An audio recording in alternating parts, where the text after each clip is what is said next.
위원회 위원장으로 현재 역임을 하고 계십니다. 그럼 영상으로 발표 만나보시도록 하겠습니다.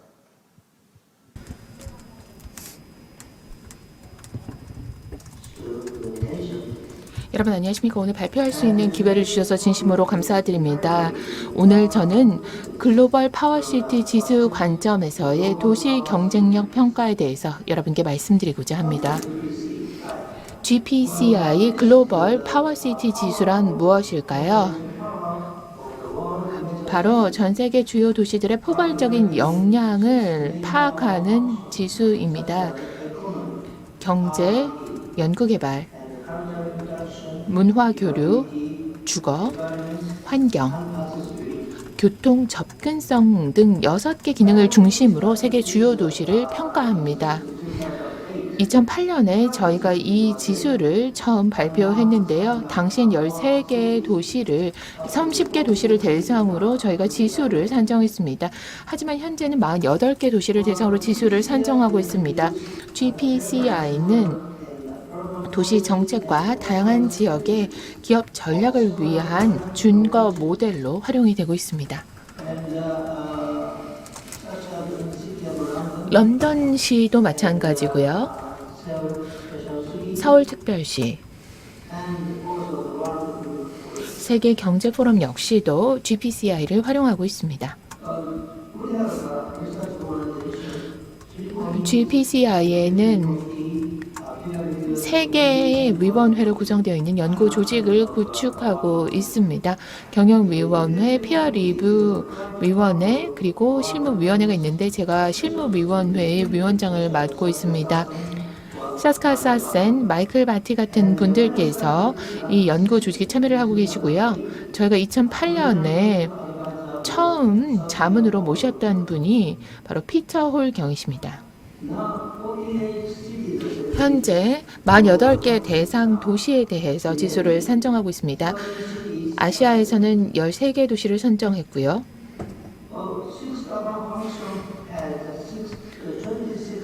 저희가 6개 기능에 대해서 총 26개 지표 그룹을 구성하고 각각의 지표 그룹이 2-3개 정도의 지표로 구성이 됩니다. 그래서 최종적으로는 포괄적인 역량 평가를 위해 70개의 지표를 활용하고 있습니다. 하지만 이 순위 시스템에서 경제 항목에서는 6개의 지표가 있습니다. 그리고 환경 부분에 있어서는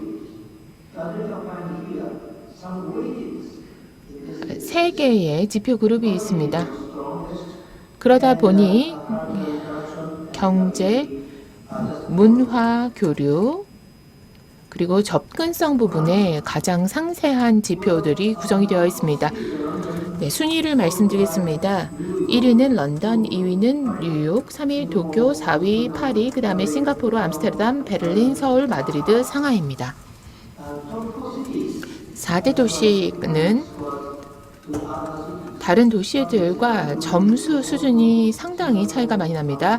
2위 그룹인 싱가포르, 암스테르담, 베를린, 서울이 또 2위 군을 조성하고 있는데요.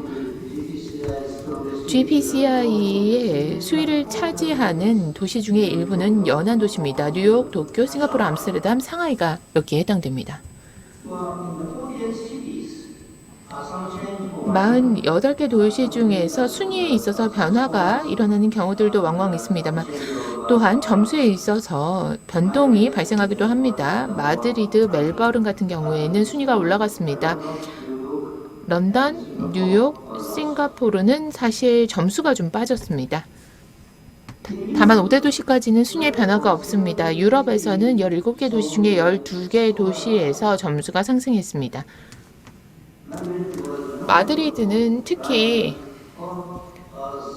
순위가 4개나 상승해서 탑10 도시에 들어가게 됐습니다. 코펜하겐 마찬가지고요. 파리도 여기서 보실 수가 있습니다. 아시아에서는 총 13개 도시 중에서 9개 도시의 점수가 하락했습니다. 특별히 홍콩의 경우에는 순위가 4단계 하락하면서 10위 밖으로 밀려나게 됐습니다.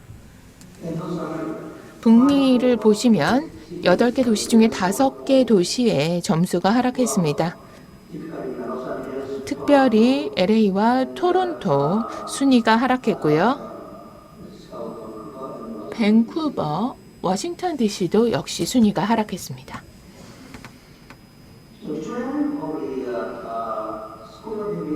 전반적인 점수 편차 동향을 2012년부터 지금까지 살펴보면 런던과 뉴욕은 1위와 2위를 오랜 기간 동안 유지해 왔습니다.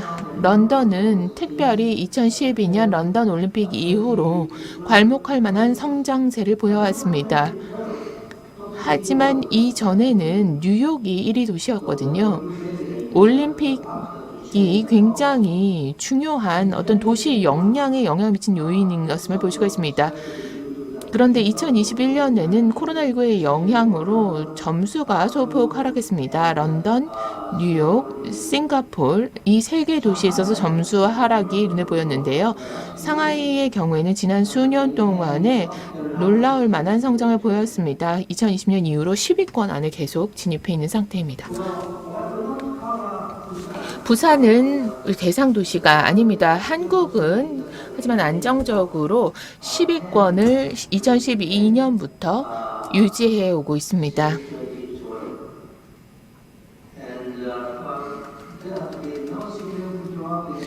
사실 점수에 있어서 큰 폭의 하락은 서울에서 없었습니다. 하지만 최근 수년 동안 성장세도 보이지 않고 소폭 하락세를 보이고 있습니다. 기능별 결과를 보도록 하겠습니다. 6개 기능별로 상이한 부분을 볼 수 있습니다. 경제의 경우 서울은 21위, 도쿄는 4위입니다. R&D 연구개발의 경우에는 서울이 6위, 문화교류의 경우에는 서울이 13위입니다. 도쿄가 4위입니다. 주거, 서울이 조금 약세를 보이고 있습니다. 38위입니다. 환경, 서울이 14위, 도쿄는 17위입니다. 교통 접근성, 서울은 12위입니다. 전반적으로 말씀을 드리면 한국의 강점은 R&D라고 할 수 있고 주거는 조금 약점을 보이는 영역이라 하겠습니다.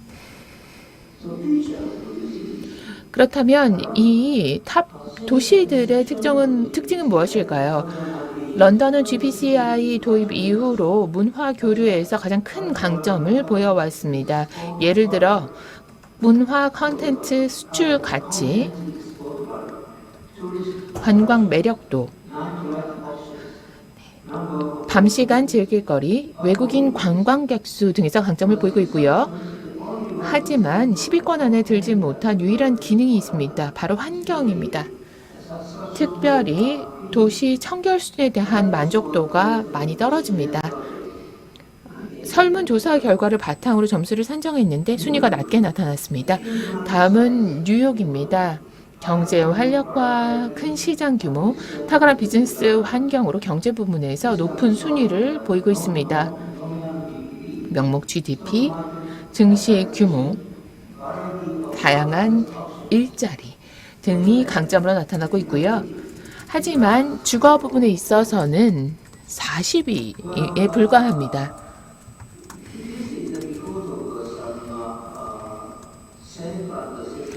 안전한 주거 환경이나 고용 환경 안정성 측면에서 부진하기 때문인데요.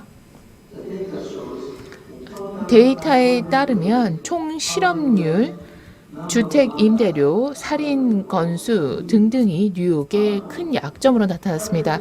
도쿄는 문화 교류 부분에서 큰 강점을 지난 10년 동안 입증해 왔습니다. 호텔 객실 수, 쇼핑 매력도, 외식 매력도 등에서 수위를 차지하고 있습니다. 하지만 경제 부분에 있어서 도쿄는 기능이 좀 약한 듯 합니다. GDP 성장률, 숙련된 인적자원 가용성, 법인세율 등등이 특히 약점으로 지목이 됐습니다. 파리는 주거에서 2위를 차지하고 있습니다. GPCI에서 가장 강한 역량을 나타내고 있는 영역이죠.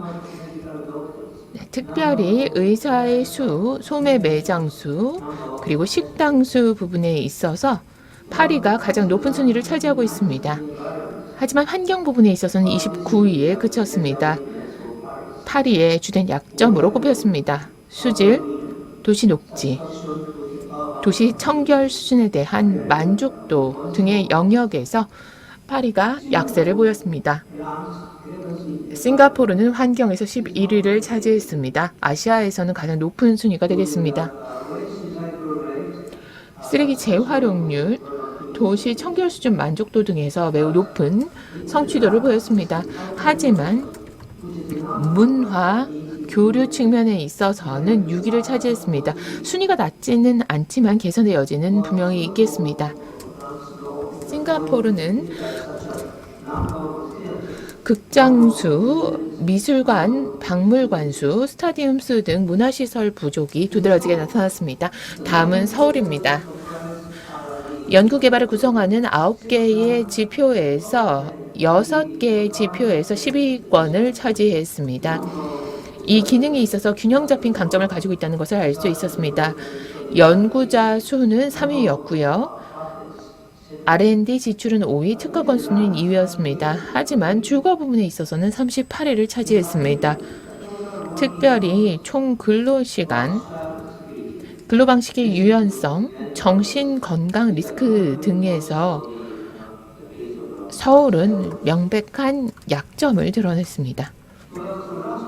지난 2년 동안 팬데믹으로 인해서 전 세계가 큰 타격을 입게 됐는데요. 그렇다면 코로나19가 GPCI에는 어떤 영향을 미쳤을까요? 70개 지표 중에서 19개의 지표가 영향을 받은 것으로 저희는 판단하고 있습니다. 이것을 몇 개의 카테고리로 나눠볼 수가 있습니다. 이동 제한, 기업 활동, 근로 스타일, 도시 환경입니다. 이동 제한은 문화 교류와 접근성으로 해당이 되는 내용을 볼 수가 있고요.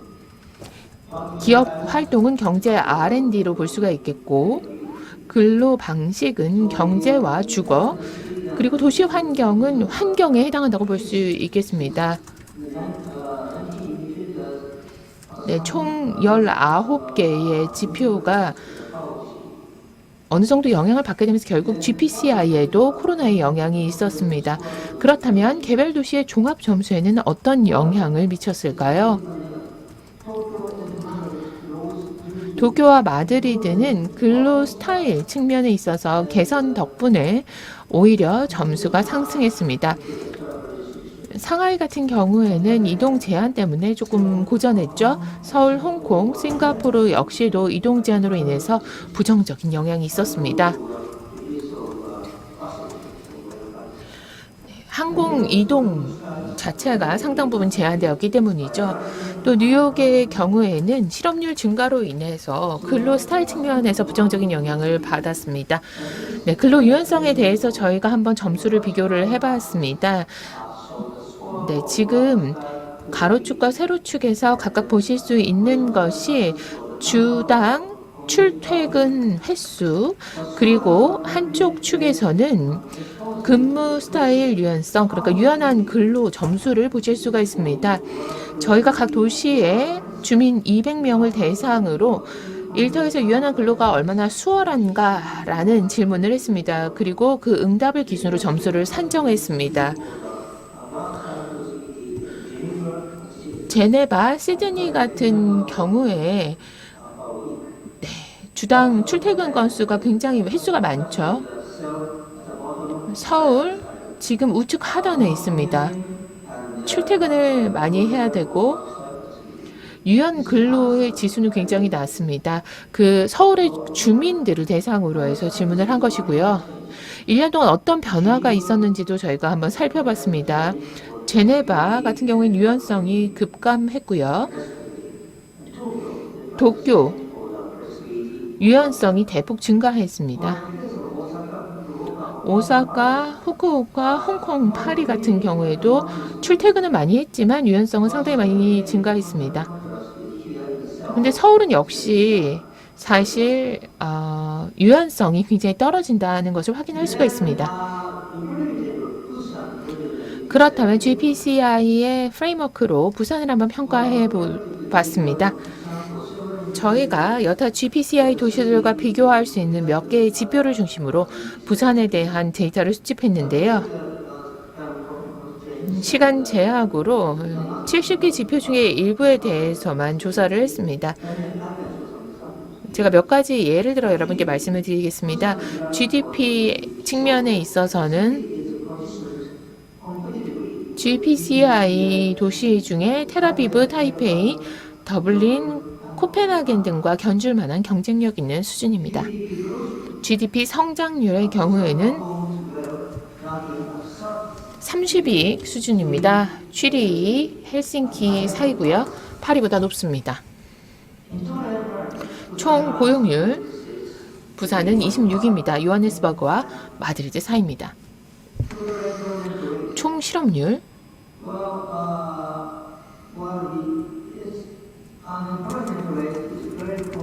경쟁력이 상당히 높습니다. 12위고요. 암스테르담, 텔아비브, 베이징 그리고 서울보다도 높습니다.